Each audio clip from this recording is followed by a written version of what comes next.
Hey guys, welcome back to the Readers. I hope you are having an amazing day. Let's get right into the stories. The first one is Pro-Revenge Story. So my dad owns a house that he's been renting for some time now. The tenants that lived there were for the most part decent people who my dad thought were trustworthy. That all changed about 2 months into the tenancy when the tenant refused to pay the month's rent.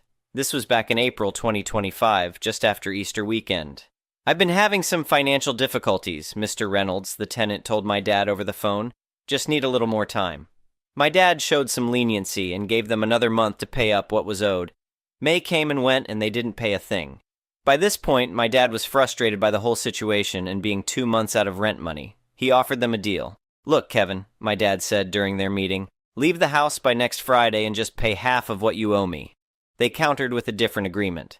"How about this?" Mr. Reynolds suggested, leaning forward in his chair. "We'll leave the house in a clean state with all of our furniture left behind as compensation." My dad, wanting to just be done with them, agreed. "Fine, just make sure everything is in good condition when you leave." Cue to when my dad gets to the house in early June, finding the place in a mess, with none of the furniture left behind, including the furniture that belonged to my dad in the first place. The 2 sofas that my dad owned were left behind, but they were trashed and left in the shed. "What happened here?" Dad asked as we walked through the empty living room. "They took everything." When my dad confronted them asking for them to pay up the full amount that the furniture was worth, he was met with a promise of payment after 2 weeks. "I'll get you the money by the end of the month, I promise," Mr. Reynolds said, sounding completely insincere. My dad didn't believe him, and when he requested they pay earlier, Mr. Reynolds replied, "Good luck getting your money," followed by laughing emojis in his text. This made my dad angry, and he decided that he wasn't going to let this slide. "I've had enough of this," Dad told me one evening as we sat in his kitchen. "These people think they can just walk all over me."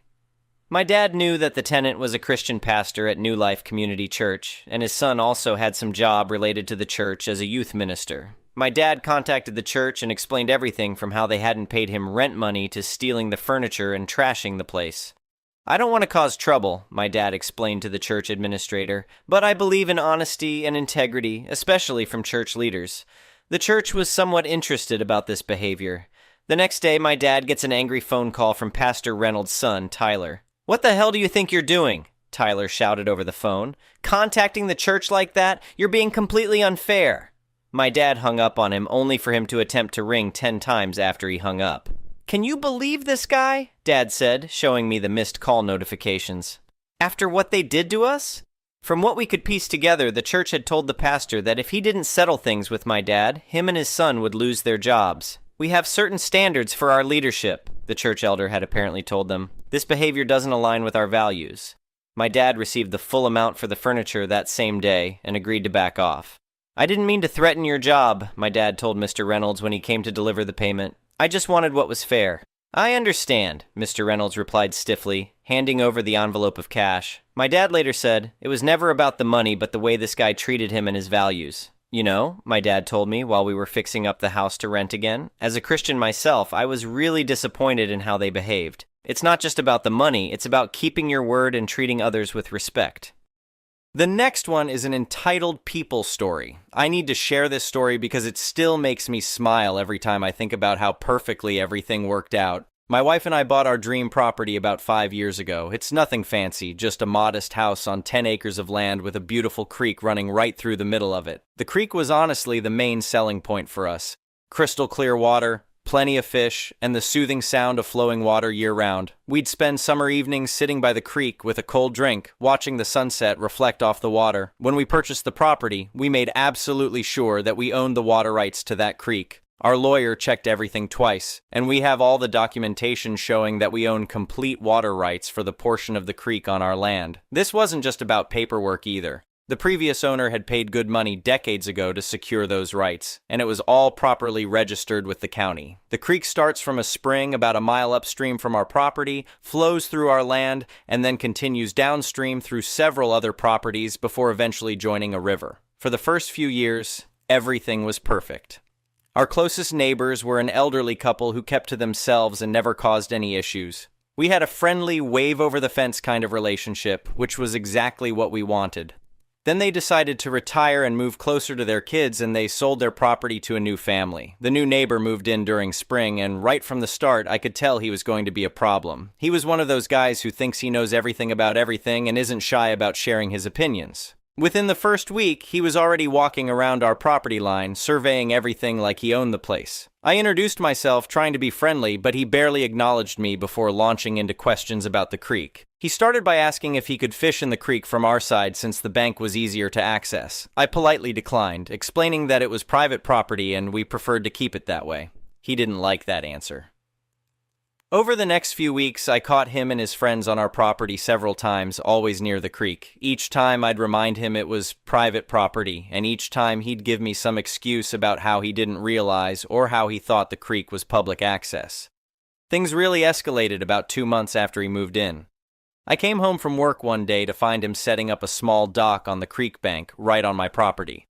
When I confronted him, he actually had the nerve to tell me that the creek was public waterway and anyone could access it. He claimed he'd done his research and that all waterways were public property in our state. He said something about how I might own the land, but nobody owns water, and that he had every right to build his dock and use the creek however he wanted. I tried explaining that he was wrong, that I owned the water rights, but he just talked over me. He'd apparently convinced himself that he was right, and nothing I said was going to change his mind. He went on this whole rant about property rights and public access laws, completely making stuff up as he went along. The guy was so confident in his incorrect information that it was almost impressive. When I told him to remove his dock materials immediately or I'd call the sheriff, he laughed at me. He actually said I could call whoever I wanted, but the creek was staying public and he was going to use it. He told me that if I had a problem with it, I could take him to court.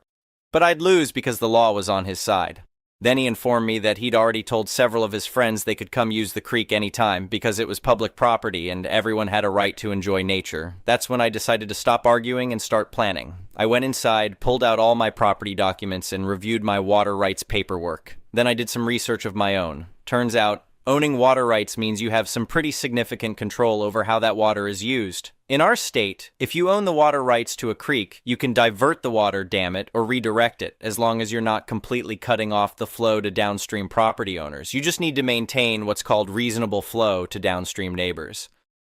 I consulted with a water rights attorney just to make absolutely sure I understood everything correctly. He confirmed that I was well within my legal rights to exercise my water rights however I saw fit, as long as I didn't completely eliminate the flow downstream. He even helped me draw up the proper notices and documentation I'd need to file with the county. The next week, I hired a contractor who specialized in water management.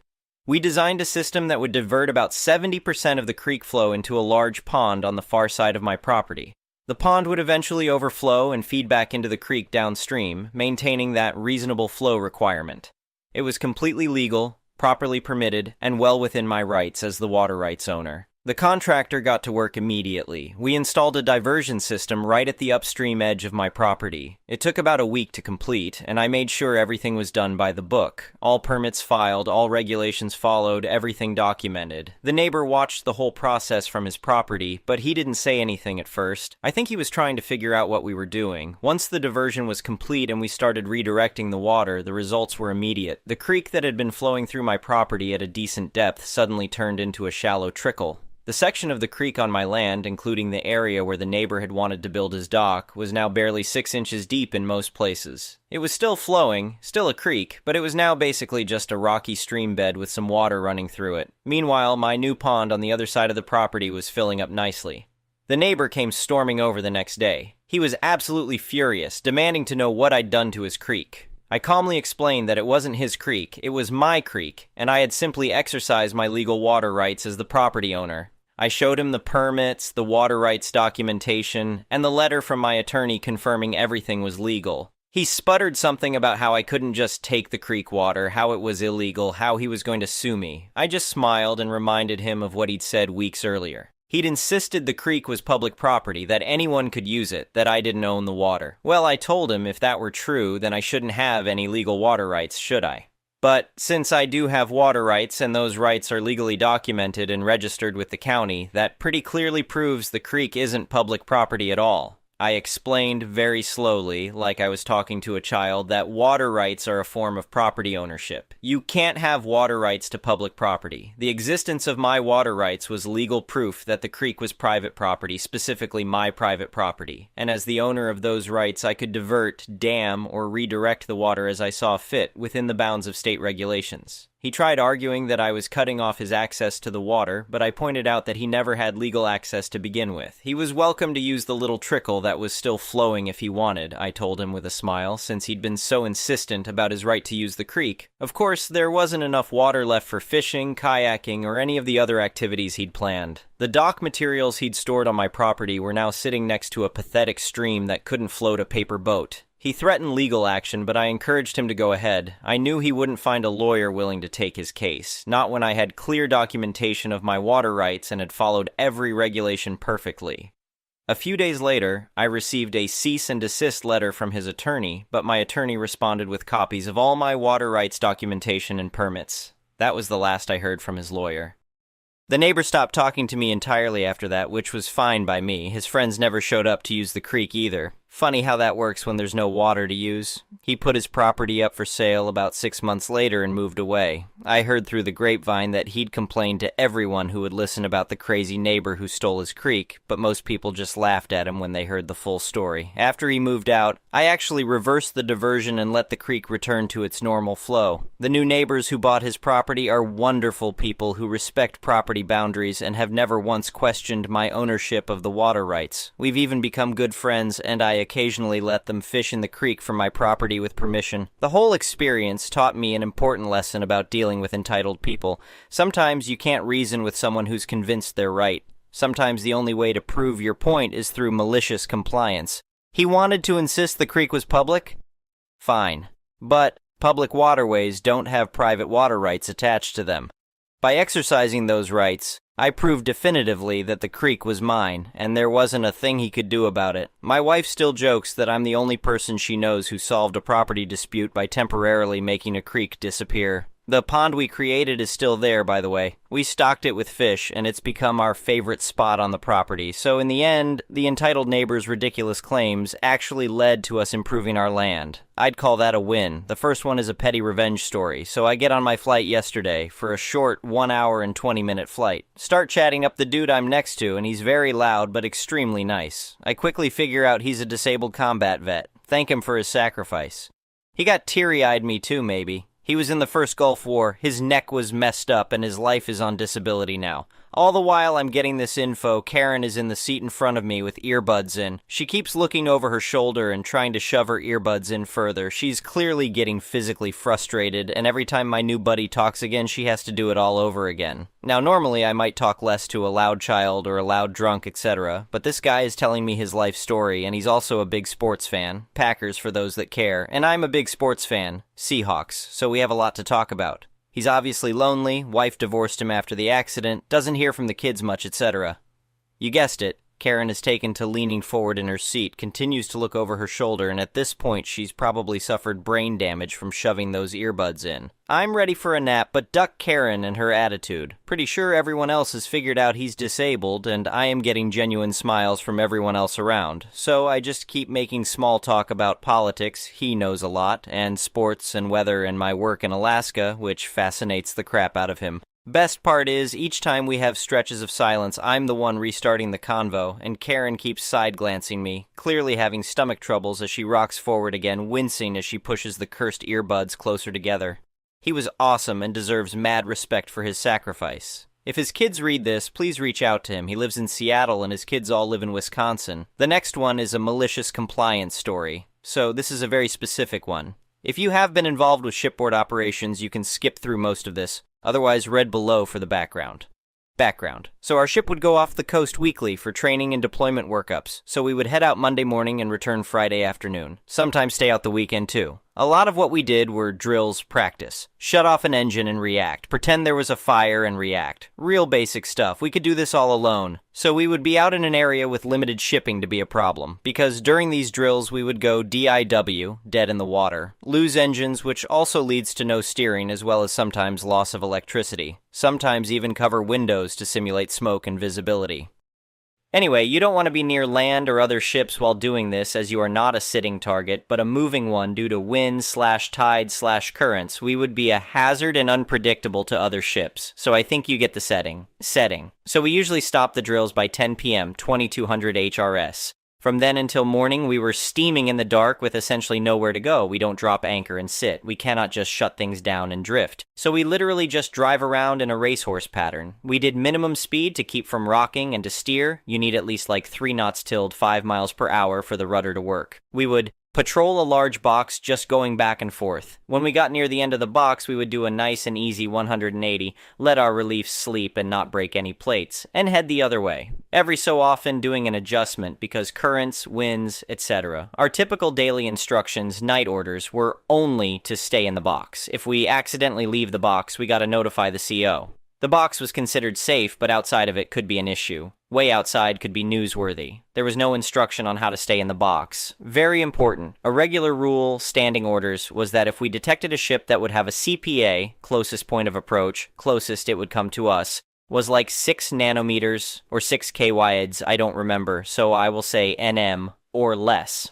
We had to notify the captain before it reached 10 nanometers, with a recommendation, of course, speed adjustment to keep it outside that 6. He would either approve or disapprove and say something like 5.5 nanometers is okay, but notify me again if it gets closer than 5 nanometers. This would be like if the other ship was going to pass behind us and we would needlessly speed up. Sailors start here, MC. So at night, we would try to avoid needlessly waking the captain. Like, do you want to call the company owner in the middle of the night for something not necessary? So if we had this situation come up while in the box, we would do what we could to avoid it. So following both orders, if a ship was coming close, we would see if we could turn to avoid getting within that 10 nanometers range. Turning and staying in the box followed the night orders, and doing that to keep that ship outside the 6 nanometers CPA before it broached 10 nanometers allowed us to not have to call the captain per the standing orders. All watchstanders, officer of the deck, did this, as we all felt this was following the orders with the discretion we were given, just stay in the box.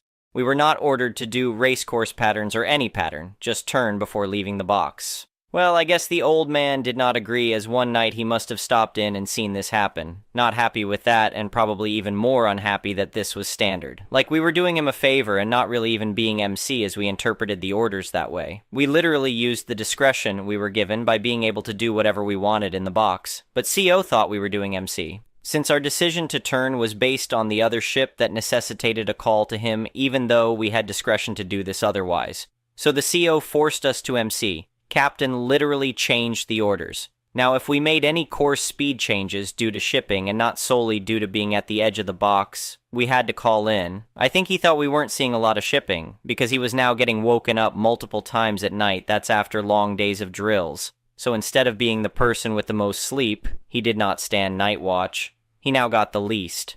I can't remember if that got changed back by the end of the next week or the week after. But even he, huge micromanager, realized how dumb it was to get a call at 2 a.m., 0200, saying, "Captain, we are 5 minutes from turning due to the end of the box. We have a ship that is predicted to have a CPA of 6.0 nanometers on our bow, in front of us, right now, and it is at 12 nanometers. Per your orders, we are recommending maintaining current plan to turn in now 4 minutes. When we make the turn, we estimate a new CPA of 9 nanometers on our stern, behind us. Note that they could have turned 5 minutes early per the old rules and not had to call, and this same scenario could be in the middle of the box and turning early." The next one is an entitled people story. This happened last night, and it's basically what it says. I, 34F, live in an apartment building where we're not allowed to have anything flammable, including grills, fireworks, bonfires, fire pits, etc. For the last couple weeks, I've been having issues with my neighbors being loud after quiet hours and waking up my 6-year-old. I've asked them to stop multiple times and explained that my daughter is asleep by 9:30, even in the summer, and they keep waking her up. After I complained the first couple times last week, they set up a TV directly outside of my apartment and had all the kids except mine invited out there to watch it at 10 p.m., meaning they were running around and screaming directly outside my daughter's window after excluding only her. I went out pretty hot that night and let them know I was done with their shoe, and if they didn't stop, I'd inform the manager and the police. Police are valid because of quiet hours, and it's what the manager says to do, even though I normally wouldn't call them unless it was an actual emergency, but they ended up being quiet the rest of the night. It didn't last, though, and I was not the only person to complain.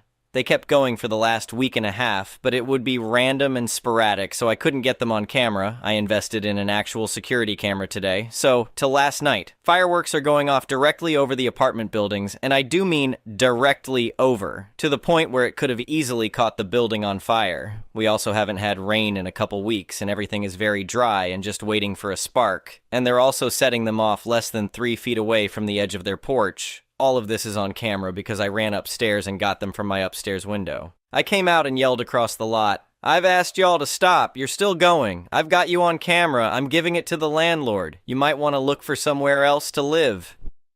Well, this old drunk of a man in his 50s, we'll call him Bobby because that's his name, who was also out there letting off fireworks and who has put himself in the middle of everything in the complex since I moved in 6 years ago, came over and started getting in my face. He pulled his fist back and went to punch me, but my great uncle was a semi-pro boxing coach, so I know how to fight, and I immediately dropped into a stance, which is the only reason he missed my face as he swung at me and scraped down my body, pushing me backwards. At this point, my other neighbor, a little old lady who you'd think didn't have a mean bone in her body, came rushing out of her apartment and started defending me, along with a few other neighbors. Cops were called. I was told I could press charges if I wanted, but it would be a misdemeanor. But if I waited and he kept bothering me, they could push it up to something higher, so I just decided to wait for that, and because I didn't feel right sending him to jail for trying to hit me, and I knew it would just cause more drama. During this whole thing, Bobby kept screaming at me that I would be out of here in a month, and I have no right to tell others to be quiet, and I'm just a ruiner of fun. And the last part could be true, but my landlord called me this morning and has already confirmed that I am not the one getting kicked out for this situation. I just don't get it. We all live here. We all have the same rules to follow. I'm neurodivergent, so rule following is a big thing for me, but I still try to not say anything to other people until they're being unsafe or they're affecting me and my family. I just don't understand how people can be so entitled to think that they don't have to follow the rules that allow people to live together in peace, or why they think it's okay to risk people's literal lives with fire during a no-burning time while they're too drunk to do anything if something were to go wrong. So, yeah, that's my story. The next one is an entitled parent story. I posted this story many years ago when it first happened, but at the time I had some facts wrong because I was staying out of a lot of it, and it was an ongoing situation that didn't have an ending yet. I suddenly remembered this story many years later, so I got some corrections from my mother, who was the primary party to properly tell the story. This happened around 2017, but my foggy memory was filled in between the gaps after I asked for details. Sorry if the format is weird, I'm on Mobile. Important for a lot of context here is that I live in a tiny rustic town with only a few thousand people, and my house is a condo. This is a type of house that has multiple living units on one property. We shared a driveway and a backyard only separated by a line of weak, rotted fence. It began on a day I was home alone, around 17 years old. My mother went shopping with my younger sister and left the back door open for our elderly dog, who at the time liked going outside to sit under the sun or use the bathroom as needed. As I was in the living room, a strange shape appeared in the hallway of a new creature we definitely didn't have. A kitten so tiny, I didn't think it could even walk at that size. I rushed up and quickly herded her into another room away from the dog, seeing how she walked in from our open back door. After I looked her over, she was tiny and relatively happy, but tired, although she was missing a foot. I let her sleep on the couch as I texted my mother about the situation, and she rushed home. The kitten didn't have a collar, and we weren't about to release her back outside again. After she came home, my mother spoke to the surrounding neighbors to find the owner. She eventually talked to the neighbors in the unit next to us. We already had issues with the people in the next unit before for more petty reasons, but nothing we bothered to start a fight over. Things like revving a motorcycle at 11 p.m. on the lawn or causing a rat problem in the shared walls. So when she knocked, the tension was high, but they explained the situation. The mother of the family said her cat recently had kittens. She had gotten out one night and met a stray tom. She had a large litter that caused restricted womb space, making some kittens not fully develop, thus the missing foot. They also said they had left the door open and all the kittens escaped. They did not want the kittens back and didn't care what we did with the one we found. She had crawled through the shared rotted fence to get into our yard. As cat distribution system works, we decided to take on the kitten, although at first there was hesitation due to the existing animal in the house. We called it a day and let her sleep in my bedroom to keep the dog and cat apart as we decided what to do by morning. As morning came around, we decided on an official adoption after seeing if the dog would harm her. We found he had no interest and was plenty retired from chasing cats. So, thus we began with the official process. First, we took her to the store for cat supplies. A food bowl, bed, litter box, kitten meal, and some new toys chosen by the cat herself. To our surprise, the neighbors were at the store as well. Perks of living in an almost village, I suppose. They stared at us, and I slipped off to find more toys, feeling the discomfort. As I was gone, they approached my mother and shared some short words of congrats on the new cat, but didn't say much else before leaving. After that, we took her to the vet for an exam and to get her registered. After giving the vaccines, checking on her disabled leg, and doing a general exam, the vet officialized the ownership with medical papers of her appointment and updated shots. We chose a name and she was now legally ours. The vet also told us the count of kittens that recently came in, accounting for the entire litter finding owners around the neighborhood. We were the last to bring the kitten in because of our decision on if we should adopt or not. We were informed she wasn't the only one with a missing foot either. Another perk of a small town, only one vet that everyone goes to. With that relief of news, we brought her back home and our new life with a cat began. It was normal for about 2 months when things started going oddly. The neighbors suddenly asked for her back, to which my mother obviously said no. The parents insisted, saying their little daughter wanted the kitten back, and she was still theirs. My mother explained that she was registered with us now, and no longer belonged to them as they voluntarily gave her up. Although they threatened the cops, no cops were called, as we legally did own her now. About a week later, there was a knock at the door. I answered it to see a little child standing on our porch. She only looked about 6 years old and had these big, sad eyes asking to see her kitty. I was mostly staying out of the situation, so I called over my mother, who handled it a lot less awkwardly. She brought the cat over to show her that she was healthy and happy, but also explained that we were her family. The child looked sad, gave a small pet, and ran back to her door. When my mother looked over, she saw the parents standing by their door, glaring daggers our way. They clearly sent her over, attempting to guilt us with their kid. My mother swiftly got her microchipped in case anything happened, as she was getting nervous around the neighbors. For a few more weeks, they continued passively asking for the cat back, before they instead changed to spreading rumors around the neighborhood. When my little sister brought a friend home from school, the friend looked at our cat and said along the lines, "I heard you stole her from the kid next door. Is it true?" With shock, my mother explained absolutely not. She was relinquished and registered with us. That we cared for her and were the ones that got her vaccinated and adopted her through official means. But the rumors of the cat theft continued for a while longer. Around the Christmas season, things suddenly took a turn when around dinner we heard a crash from the driveway. We all rushed out to see the father had backed his truck into our car. He was backing in quickly and was very drunk. My mother called the police only to be told he had no license, the car registration was expired, and had no insurance. He went off on my mother, claiming it was all because we were thieves and kidnapped their innocent daughter's cat. I didn't hesitate to run back inside and not get involved as the arguing continued. Less than 2 weeks later, they suddenly moved out and cut all contact. They didn't report to court or inform the police or anyone else in the county where they were going. The family fell off the map for almost a full year before a family friend ran into the father working at a gas station the next town over. My mother contacted his new job, explained the lawsuit, and that she needed information to contact him, and got them to relinquish information to send a letter to the family's mail. It took a long time to get all the needed information from the workplace, employee safety and such, but eventually the family was pressured into paying her the court-ordered money for the car repairs. They tried to countersue for the theft of the cat, but was dismissed when we provided the necessary documents of adoption. The kitten is fully grown now, a spoiled princess that runs my mother's house. I go over and visit often to see her and give lots of cuddles, and we have 2 more rescue cats along with her. Unfortunately, the dog passed away in 2019, but he also lived a very happy and spoiled life. After the lawsuit was finished, we dropped contact with the family and they stopped demanding the cat back when their countersuit was dismissed. Every so often, one of us does run into 1 or 2 of the family, and they still shoot glares if they recognize us. I took pictures the day I first found the kitten, and I still have them if anyone wants pet tax LOL. I think she was around 7 weeks. Anyway,